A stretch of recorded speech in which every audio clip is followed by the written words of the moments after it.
a lunch performance? Yeah, it was, and it was brewing for a couple days. Again, I said it earlier, I'll say it again.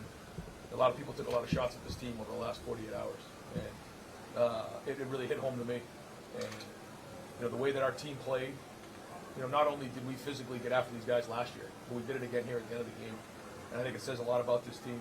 And I'm really upset and disrespected by what Lou Holtz said publicly about our team and Ohio State and Buckeye Nation.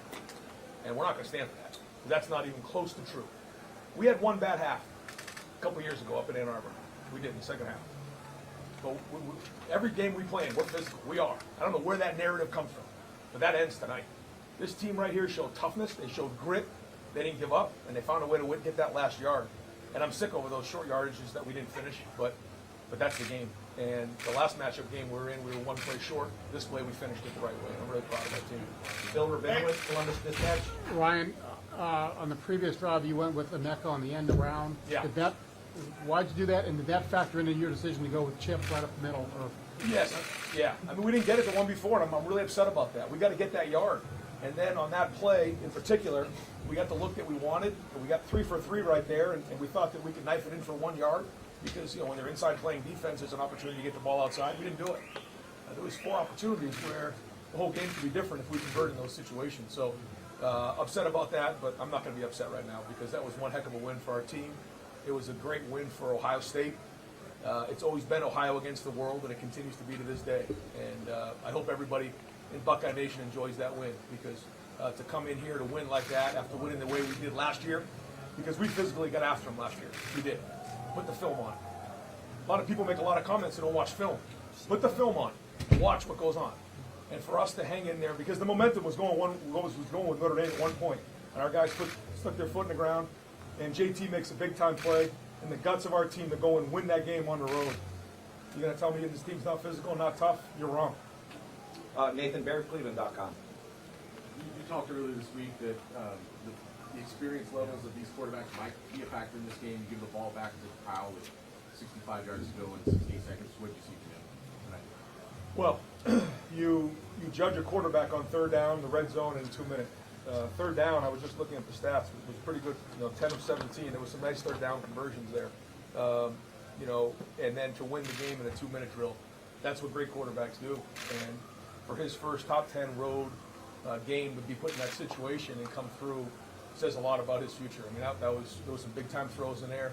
Hung in there, he's poised, and what a great win for our program. But yeah, for Kyle to come in that spot, that's big. Clay Hall, WSYX. Ryan, your biggest win at Ohio State, and how liberating is this to maybe get some stuff off your back? Yeah, well, I'm happy for our team because a lot of people were taking shots at this team, and when it's one play away, it really hurts. But we just finished it with one play right there, and it's very fitting. And that's what we just celebrated in the locker room, and we'll continue to celebrate for a little while. You were fairly emotional coming off that field. What were you feeling at that moment? Well, I've been emotional. The team will tell you that for the last couple of days. When I started hearing some of the things that we're saying, First off, it's not true. I don't know where people get off just saying things. It really upsets me. Put the film on. People make comments, and they don't watch film. Our guys are tough. They're physical. They do. They get after it. And they did it again tonight. And you said that was Coach Holtz? Yeah, it was. Front row, Tim May on 3. I don't know where he gets off saying those type of things. I don't. I mean, I have some other things I'd like to say too, but I'm not going to say that because I'm more respectful than he is. Pass to Ibuka down to the 1 yard line. Key play, obviously, and then the run, the choice of the run with Chip, for the touchdown. What went into those calls? What did you see?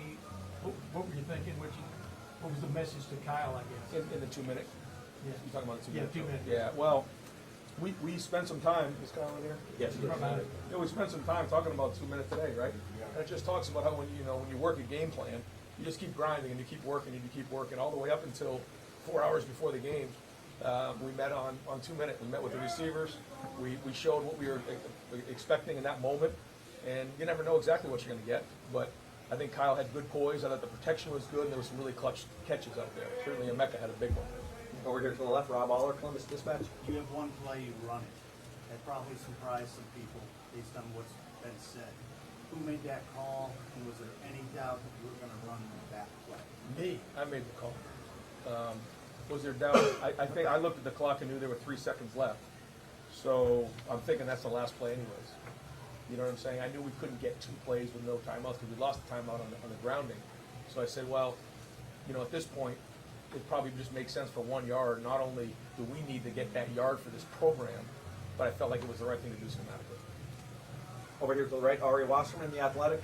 Brian, you've done a lot of press conferences, you won a lot of games, been in some emotional games, and I don't think I've seen you like this before. Can you explain just kind of like where your headspace was coming into this game and why you might be as emotional as you are right now? Yeah, no, I mean, there's no doubt I am emotional. Because, in life, when people start talking and say things about you, at some point you got to put a foot in the ground. And our team did that. And it was a life lesson. It was. We always say ignore the noise, but every once in a while, after a while, someone's poking at you, you got to stand up for what you believe in. And that's the way, I was raised, and that's the way I'm going to be moving forward. And I got a bunch of guys in there that I love, that I work with every single day. And to hear some of the things that were said, I mean, I get Ohio against the world, but we needed to go play like that today. We needed to win like that to stop that narrative that's going on out there. It's not true. And to win like that, the way we did, I think it's going to do that. Did that have supposed to do with that last call? Is anything else? Yes, 1,000%. And I think it's going to go down, as one of the big wins in Ohio State history. This is one of the clutch 4th down comebacks on the road in a top 10 environment. And then, we had this home and home with Notre Dame to go 2-0. Says a lot about this team. Spencer Over, Letterman Row.